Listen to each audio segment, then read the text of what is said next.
નમસ્કાર, જય હિન્દ, જય ભારત. હું યુવરાજસિંહ જાડેજા. આજથી 5 મહિના પહેલા એટલે કે 5 એપ્રિલ 2025ના રોજ અમારા દ્વારા ગાંધીનગર ખાતે એક પ્રેસ કોન્ફરન્સ કરી સાબરકાંઠાના પ્રાંતિજ ખાતે આવેલી એક્સપેરિમેન્ટલ કોલેજમાં ચાલતી માસ ચીટિંગનો પર્દાફાશ કરવામાં આવ્યો હતો. અને સંજયભાઈ પટેલ અને નિકુલભાઈ પટેલ હસ્તગત ચાલતી આ સંસ્થામાં કહી શકે કે MSc 4ની જે એક્ઝામ ચાલી રહી હતી એ MSc 4ની એક્ઝામમાં કહી શકે કે બહોળા પ્રમાણમાં લોકો ચોરી કરતા હોય, બહોળા પ્રમાણમાં એ લોકોને મટીરિયલ પ્રોવાઈડ કરવામાં આવતું હોય તે પ્રકારની વાત અમારા દ્વારા વિડીયોના મારફતે રજૂ કરવામાં આવી હતી અને તેની ઉપર આજે એક્શન લેવામાં આવ્યા છે. સૌપ્રથમ એ એક્શનો જાણી લઈએ તો આ પ્રાંતિજ ખાતે જે એક્સપેરિમેન્ટલ કોલેજ હતી તેના 182 વિદ્યાર્થીઓ હતા. એ 182 વિદ્યાર્થીઓની પરીક્ષા રદ કરવામાં આવી છે અને દરેક વિદ્યાર્થીઓને 10,000 રૂપિયાનો દંડ કરવામાં આવ્યો છે. દંડ ભર્યા બાદ 2026ની પરીક્ષા એ લોકો આપી શકશે. 2026માં એ લોકો પરીક્ષા તો જ આપી શકશે જો દંડ ભરશે તો. પછી સત્ર જે છે એનું અમાન્ય ગણાશે અને પરીક્ષા કેન્દ્ર જે છે એ ક્યાંક ને ક્યાંક રદ થઈ શકે એમ છે. અન્ય કોલેજો જેમાંથી જેના વિદ્યાર્થીઓ પરીક્ષા આપતા હતા, મહેસાણા હોય, ડીસા હોય, ઊંઝા હોય કે હિંમતનગર કે પાટણ, એ તમામ વિદ્યાર્થીઓમાંથી 219 વિદ્યાર્થીઓ હતા કે જેની ઉપર આ કાર્યવાહી કરવામાં આવી છે. મોટાભાગે આ પરીક્ષા રદ જ કરી નાખવામાં આવી છે. 4,000થી લઈને 10,000 સુધીનો દંડ એ કરવામાં આવ્યો છે અને અમુક જે લોકો છે એને 2 વર્ષ સુધી એ પરીક્ષા ઉપર પ્રતિબંધિત કરવામાં આવ્યા છે. પણ અમારો પ્રશ્ન એ છે કે શું વિદ્યાર્થી ઉપર એક્શન લેવાથી આ પ્રકારની જે ચોરીઓ છે એ બંધ થઈ જશે? પરીક્ષામાં થતી ચોરી માટે શું ફક્ત વિદ્યાર્થીઓ જ જવાબદાર છે? શું ગુનેગારો ફક્ત બાળકો જ છે?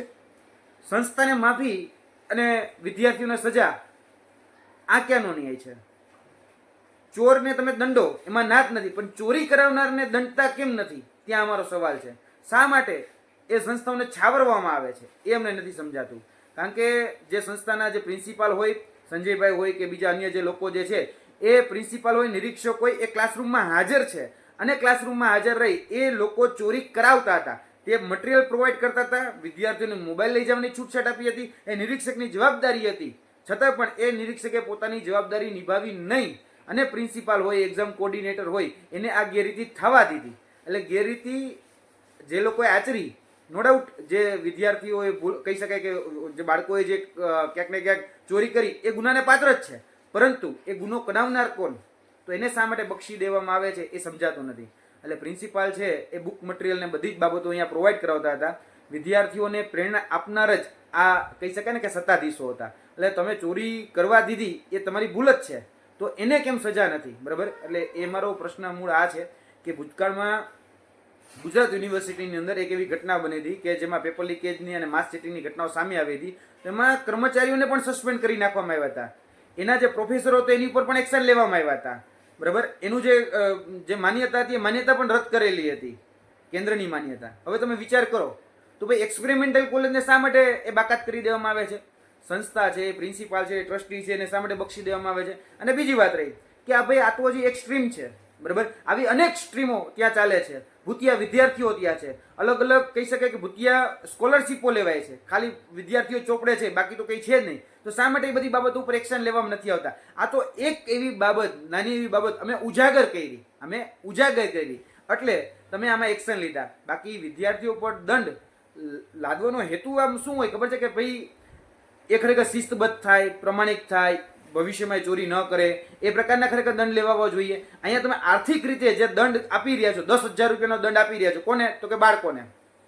હવે બાળકોના દંડ આમ મોટા ભાગે જોવા જઈએ ને તો વિદ્યાર્થીઓના વાલીઓ જે છે એ ભરતા હોય છે. એટલે વિદ્યાર્થીઓના વાલી એ દંડ ભરે છે, એમાં ના એને ભરવો જોઈએ. હું કોઈ વિદ્યાર્થીઓને છાવરતો નથી, વિદ્યાર્થીઓને બચાવતો નથી, વિદ્યાર્થીઓનો કોઈ પક્ષમાં નથી, પણ જે ચોરી કરાવનાર હતા એને કેમ સજા નહીં એ મારો મૂળ પ્રશ્ન છે. કારણ કે પરીક્ષાની પવિત્રતા, પ્રમાણિકતા એ નથી જણવાની. કેમ? કારણ કે અહીંયાના પ્રિન્સિપાલો, અહીંયાના સંચાલકો, અહીંયાના જે બીજા અન્ય જે કર્મચારીઓ હતા એ માથે રહીને ચોરી કરાવતા હતા. આપણે કહીએ છીએ ને ઘણી વખત કે ભાઈ બંદૂક આપનાર કોણ?